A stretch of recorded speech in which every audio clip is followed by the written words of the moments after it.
Blackness and being.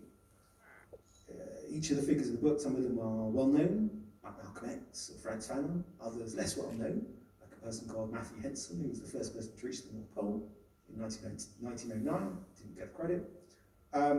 We meet each of our characters at a moment of crisis or crossroads in their lives. I'm less interested necessarily in what they did, not interested in kind of a heroising story of them, more interested in how they felt.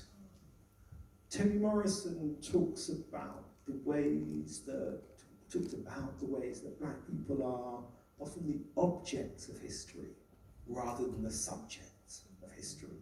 So I wanted to take her observation as a start point to think subjectively about the experience of these figures in this book. So I try and imagine my way into their lives.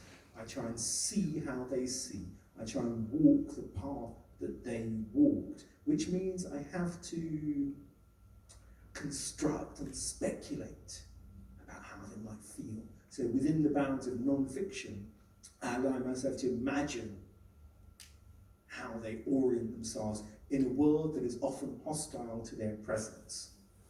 I'm interested in that experience. What does it take as a person of colour, as a black person, as a black man, to walk through a world that often wants to confine you and define you, that often wants to say you don't belong, you should stay there. And with each of these figures, we see them sometimes reluctantly as pioneers, but all of them going into unforeseen territories, becoming exiles, becoming commonly othered and made strange by a world that doesn't quite understand or doesn't fully see them.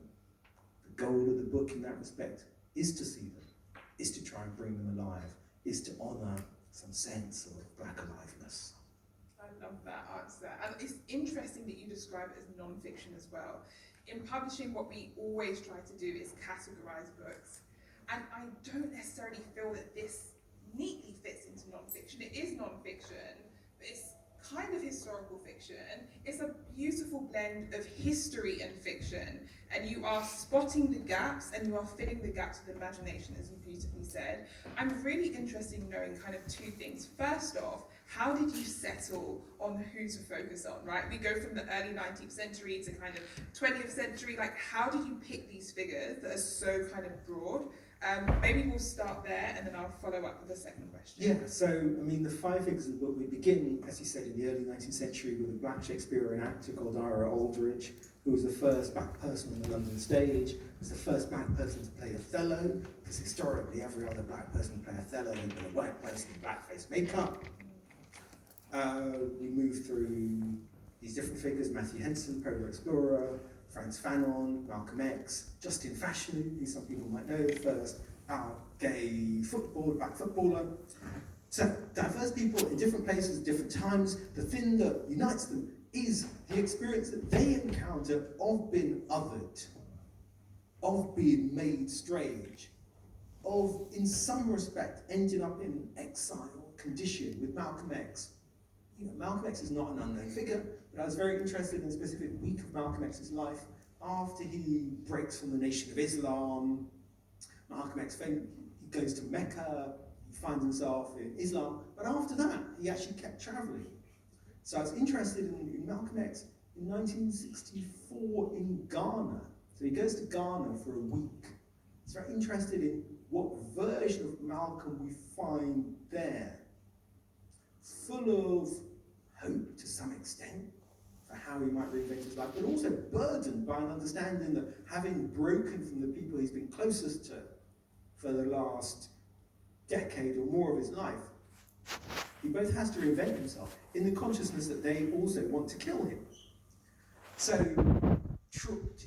crisis, crossroads, each of these figures othered, made alien from themselves, each of these figures finding themselves as exiled presences, each of these figures having to orient themselves from the ground up, having to find a way to articulate who they are in terms of presence, in terms of belonging, in terms of finding a sense of home. Matthew Henson, who I talked about before, polar explorer, he was the assistant to a white American polar explorer.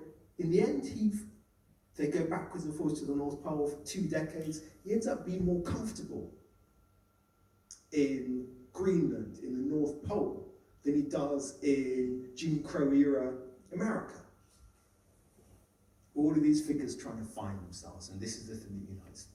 That's fantastic. And in my mind, when we talk about imagination, it's one thing you use in your imagination, and navigating that is hard enough, but you're almost co-creating with all of these different figures. Like, you're tapping into their imagination. Like, how did you go about that? Was it reading memoirs, biographies? How were you co-creating and creating something that felt, you know? Yeah, well, so this thing, it's non-fiction in that the figures are real, the experiences they have that I describe are real, but I'm also conscious that I'm telling the story about these people. And I also have trouble anyway with kind of non-fiction notion that it's kind of veracity and truth. So I'm very conscious that the way I settle this, the way I try to figure this out, do a lot of research, but in the end I ended up telling the story. I ended up telling the story of their lives in the second person.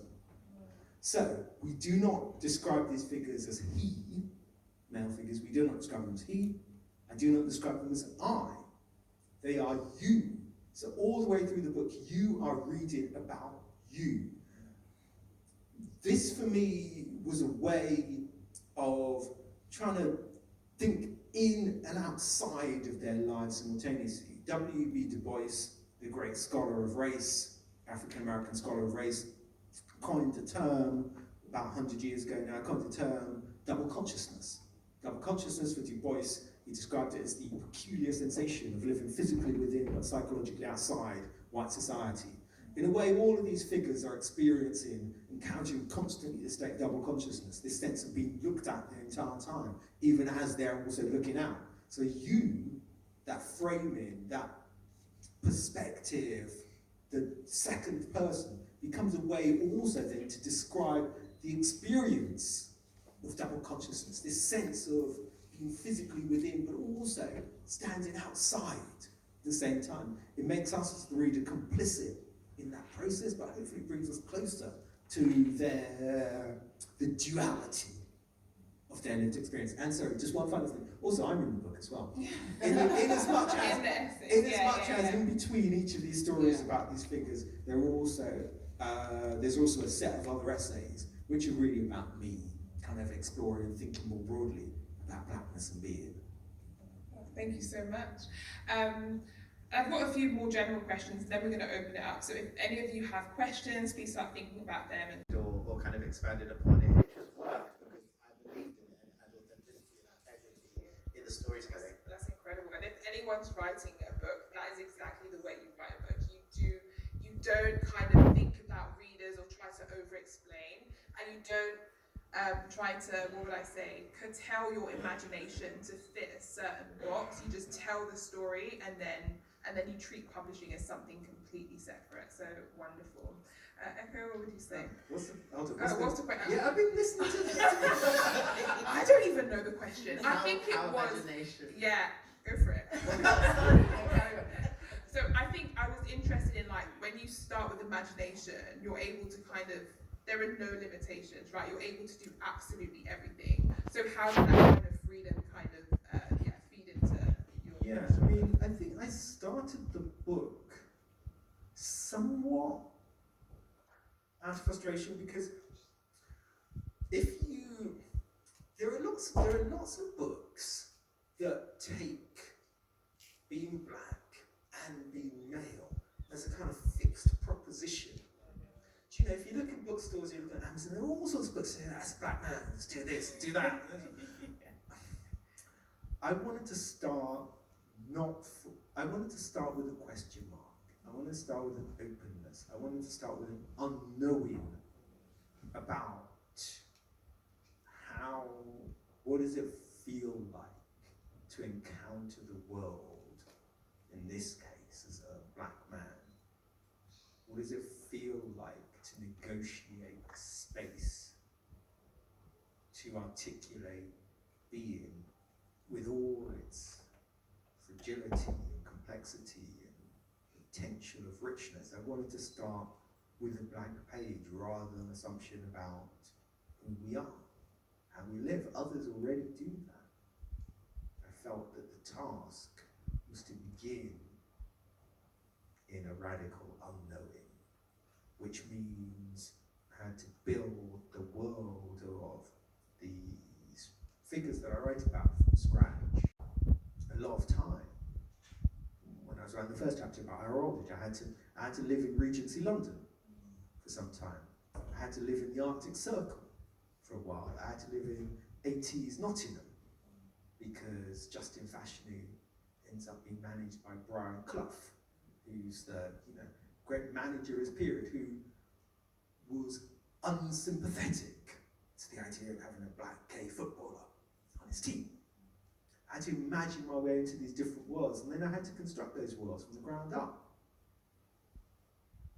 in order to get to the texture of those, in order then to get to the texture of the lives of these figures, in order to do some, hopefully, to speak with some fidelity about the interior lives of the people I was interested in. Which is also to say that some of these figures have, there's stuff written about them. Matthew Henson, this poet explorer we're talking about, he wrote a memoir of his own.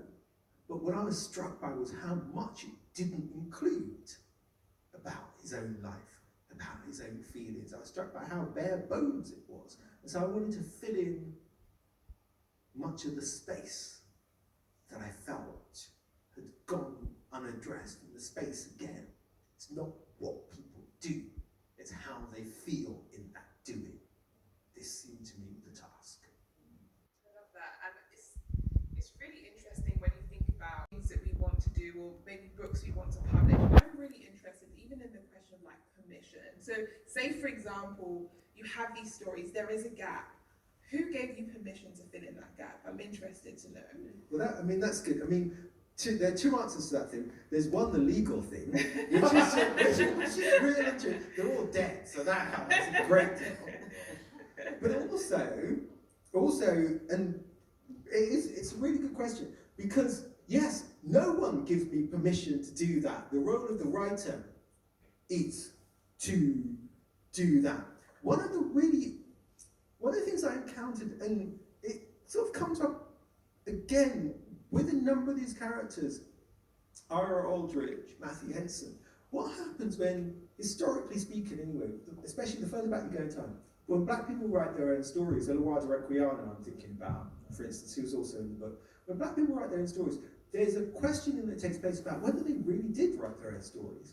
Time and again, what happens when you encounter black memoirs is you realise that there's been a narrative around the world. Did they really write that? Did someone else write that? Did someone else speak their words for them? There's a kind of question about the authenticity or validity of those words. So I just decided, well, okay, look, I'm going to write a version of these stories. I don't know whether this is more or less true or faithful to their experience, but I feel, let me acknowledge the space, recognize the space, and then try and animate the space with a sense of possibility. Let's speak of black possibility, let's speak of black fragility, let's speak of black imagining, let's speak of nuance and beauty. Let's honour these ordinary and in some ways also heroic figures by giving them the texture that often they are denied, by giving them the privilege of richness and nuance, of a ground that is unstable beneath their feet, not given, of a wind that prickles the skin on the back of their arms. Oh, yeah. Let's speak in those terms of them. Let's try and bring them alive. I love that. That's wonderful. And even in terms of what you were saying, when we think about writing in itself is hard. I felt you were all like, Writing is hard.